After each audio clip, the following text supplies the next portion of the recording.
El síndrome de salida torácica es un conjunto de signos y síntomas como resultado de una compresión intermitente o mecánicamente inducida e inclusive permanente de las estructuras neurovasculares que pasan por este espacio anatómico conocido como salida torácica. La causa puede ser múltiple, pero vamos a reconocer para este síndrome dos grandes componentes, un factor predisponente y un factor desencadenante. Entre los factores predisponentes encontramos anomalías morfológicas o variantes anatómicas.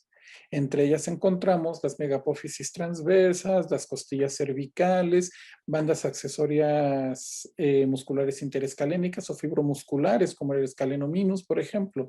Y esto requiere también de la presencia de factores desencadenantes, que va a ser microtrauma repetitivo en la musculatura cervical o un trauma agudo como este síndrome de latigazo.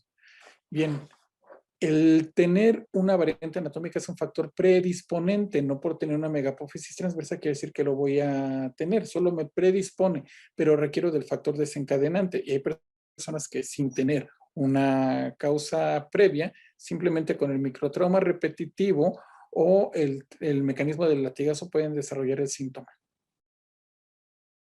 Es una muy buena pregunta porque esta ha sido la causa por la cual ha sido controversial el reconocimiento de este padecimiento, ya que no hay síntomas específicos.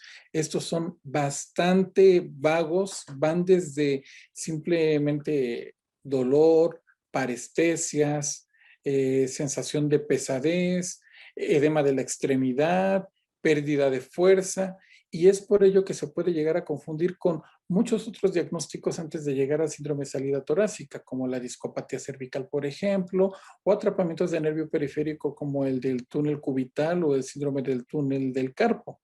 Así que eso lo vuelve difícil. Sin embargo, en general se habla de tres grupos de síndromes que puede presentar. Uno de tipo neurogénico, que se presenta en el 90% de los casos, uno de tipo venoso, que se presenta en más del 5% de los casos, y uno de tipo arterial en menos del 5% de los casos. Pero de cualquier manera es muy inespecífica la sintomatología.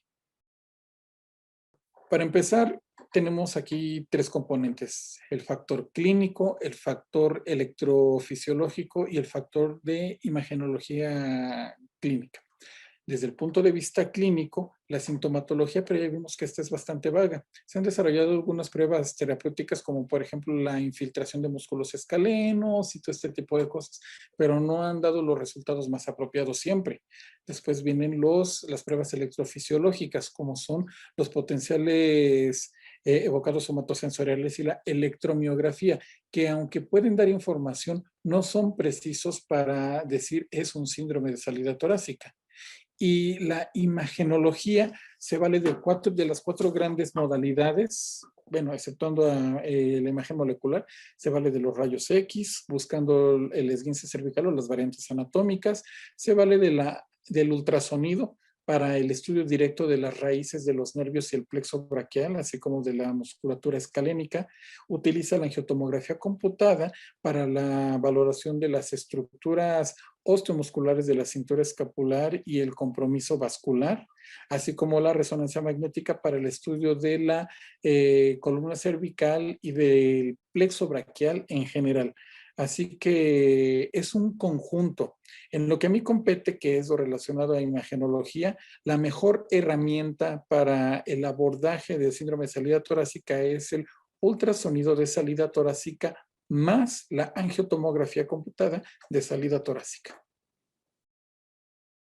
Eh, Curiosamente, el tratamiento definitivo del síndrome de salida torácica se desarrolló mucho antes que otros como el del síndrome del túnel del carpo, a mediados del siglo pasado. Sin embargo, los avances quirúrgicos han sido progresivos. Inicialmente empezaban con escalenectomías completas y se iban a resección de primera costilla por abordajes axilares.